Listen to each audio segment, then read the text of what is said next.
J'ai dit patin! On n'aurait pas dû venir. Ta gueule. Non, je pense qu'il l'a trouvé au marché aux puces. C'est là qu'il a débuté. Il poussait une charrette. On est chargé à la Magnum. Dis tout de suite qu'on est deux pauvres cons. Et l'affectueux du dimanche, disparu aussi. La connerie à ce point-là, moi, je dis que ça devient gênant. J'en ai pas de ballon bien fin, ça manque. Dans le monde des caves, on appelle ça un cas de conscience. C'est marrant que vous m'ayez reconnu tout de suite. On m'avait fait un portrait parlé. Je pouvais pas me tromper. C'est pas une métaphore, c'est une périphrase. Bon, alors parle plus, écoute-moi, ça te reposera. Je critique pas le côté farce, mais pour le fair play, il y aurait quand même à dire. Ah, tais-toi! Fais-lui une tarte. Vous êtes vraiment des gens agréables, hein? Vous croyez aux Galeries Lafayette? Oh, tu sais, à mon âge, quand on a son petit paquet de tabac. On n'emmène pas des saucisses quand on va à Francfort. Mais dis donc, on n'est quand même pas venu pour beurrer des sandwichs. Oh, faites pas chier. Ça, c'est une métaphore. Salut, c'est Tonton Philippe. Aujourd'hui, nous allons nous intéresser au Grand Bourvil à travers deux films méconnus et pourtant très intéressants, Fortuna et Les Culottes Rouges. Deux très bons moments de cinoche se déroulant tous les deux pendant la Seconde Guerre mondiale et signés Alex Joffé. Tonton Benoît, peux-tu nous dire pourquoi tu aimes tant ces deux films qui tiennent une place particulière dans la carrière de Bourvil ? Salut Phil. Grâce à ces deux films, Alex Joffé donne l'occasion à son ami Bourvil d'explorer des styles de rôle très différents de son registre habituel.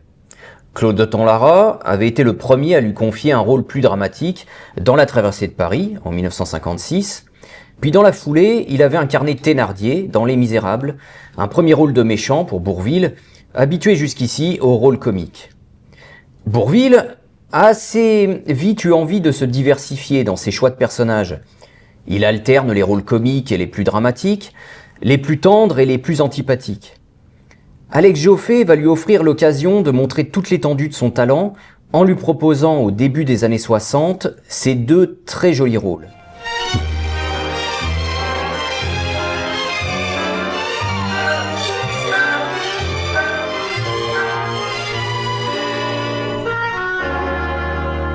Tout d'abord, Fortuna, qui va se tourner entre juin et août 1960, principalement en studio, chez France Studio à Saint-Maurice, en région parisienne, puis quelques extérieurs qui vont se tourner à Ébreuil, dans l'Allier, et à Toulouse.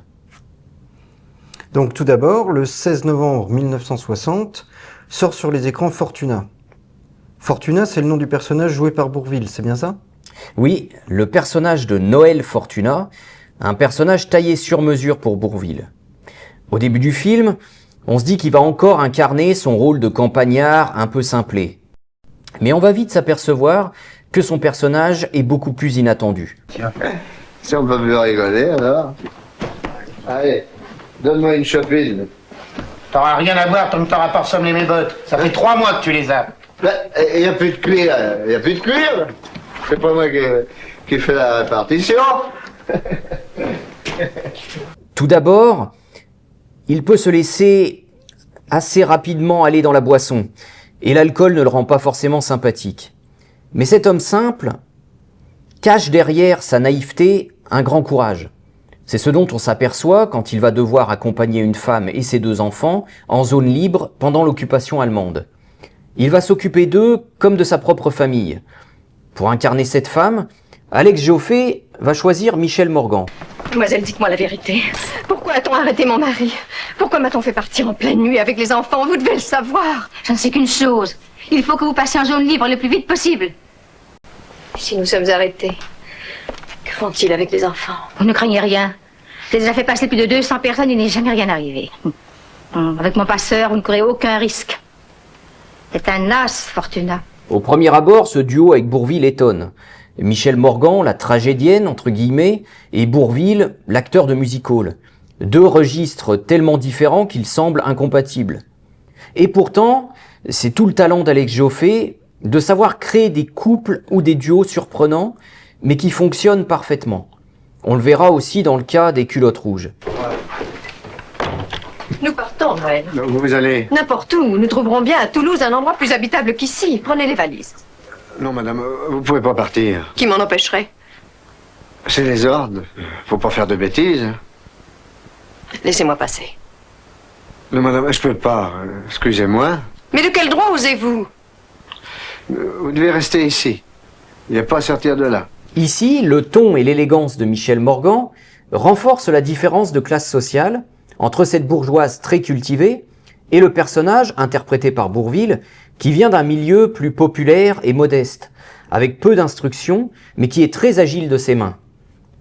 Au final, on va retrouver toute la tendresse de Bourvil face à ces deux jeunes garçons, tel un papa de substitution le temps de la guerre. À noter que l'un des deux enfants est interprété par le tout jeune Frédéric Mitterrand, futur ministre, qui avait alors 14 ans et qui est crédité dans le film de ses seuls prénoms, Frédéric Robert. Non, tu ne sauras jamais. Oh, toi qu'en secret j'adore. Si je t'aime ou si je te hais. Tu cherches à lire en moi-même. Tu voudrais savoir si je t'aime. Noël, voulez-vous me donner un peu de peinture? Mais je ne te le dirai jamais. 2 ans plus tard, Alex Joffé et Bourvil renouent avec cette époque de la Seconde Guerre avec Les Culottes Rouges, sorti le 19 décembre 1962. Est-ce que tu peux nous éclairer sur ce titre énigmatique ? On appelait les culottes rouges les prisonniers qui avaient tenté de s'évader des stalags de l'Allemagne nazie.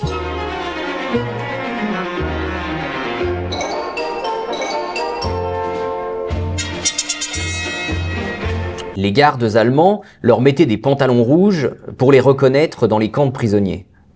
C'est en effet dans un camp de prisonniers que l'on retrouve Bourvil. Si dans Fortuna, Bourvil était courageux, cette fois-ci, il serait plutôt un petit peu lâche, en tout cas au début de l'histoire. Son personnage s'accommode très bien d'être prisonnier et il serait prêt à collaborer pour rester tranquille dans le camp. Il s'occupe de diverses tâches au sein du stalag, il est garçon de messe et s'occupe du théâtre qui divertit les officiers.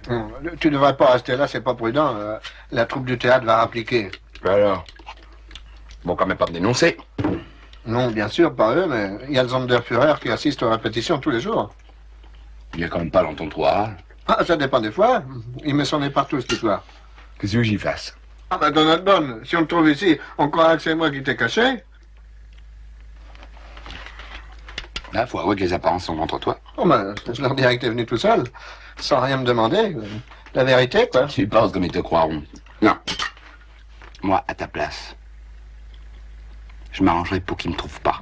Face à lui, Laurent Terzieff incarne un culotte rouge. Encore un drôle de duo formé par Alex Joffé.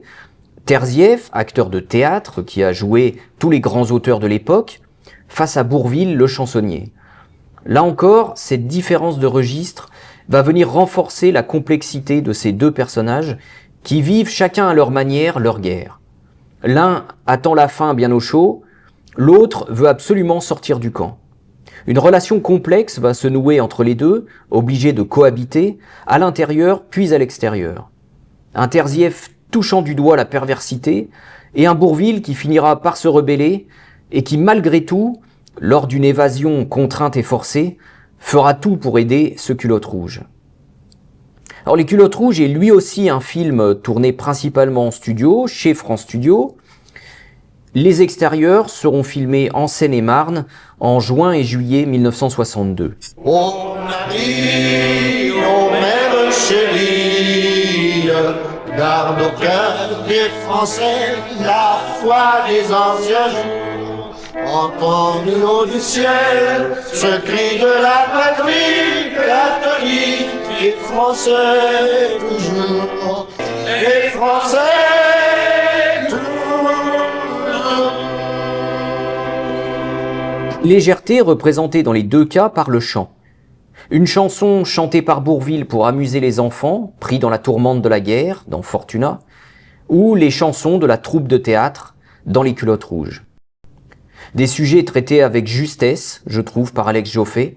Il évoque le sort des Juifs de manière juste et déchirante dans Fortuna. Et dans Les Culottes Rouges, le quotidien des prisonniers de guerre ne prêtait pas a priori au divertissement.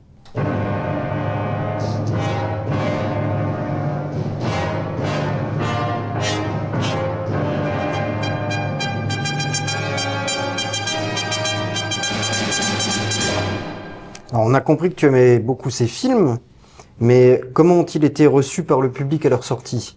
On a oublié aujourd'hui que ces deux films avaient été de gros succès à leur sortie. Fortuna va faire plus de 3 millions d'entrées en salle et Les Culottes Rouges plus de 2 millions. Ces deux films sont produits par Robert Dorfman, très grand producteur, qui sera fidèle à Bourvil puisqu'il va produire par la suite, entre autres, Le Cornio, La Grande Vadrouille, La Cuisine au beurre ou bien encore Le Cercle Rouge. En revanche, les critiques, comme d'habitude, ne seront pas tendres avec ce genre de film. Par exemple, Fortuna va se faire dézinguer dans le journal Le Monde. Le Monde sera un petit peu moins critique pour Les Culottes Rouges. Mais on sent bien que ce n'est pas le genre de cinéma que les critiques ont envie de défendre. À une époque où il est à la mode de vendre la nouvelle vague, plus vague que nouvelle, selon l'expression consacrée de Michel Audiard. Deux films un peu oubliés aujourd'hui, et c'est bien dommage, tant le talent de Bourvil explose devant la caméra d'Alex Joffé, non dénué de talent. Une écriture classique, du cinéma d'antan, certes, mais qui mérite d'être découvert. Vous avez compris, on ne peut que vous conseiller de chercher les DVD de Fortuna et des Culottes Rouges et de passer une bonne soirée en compagnie de l'immense Bourvil. Merci tonton Benoît, merci à tonton Christophe à la technique et à très bientôt.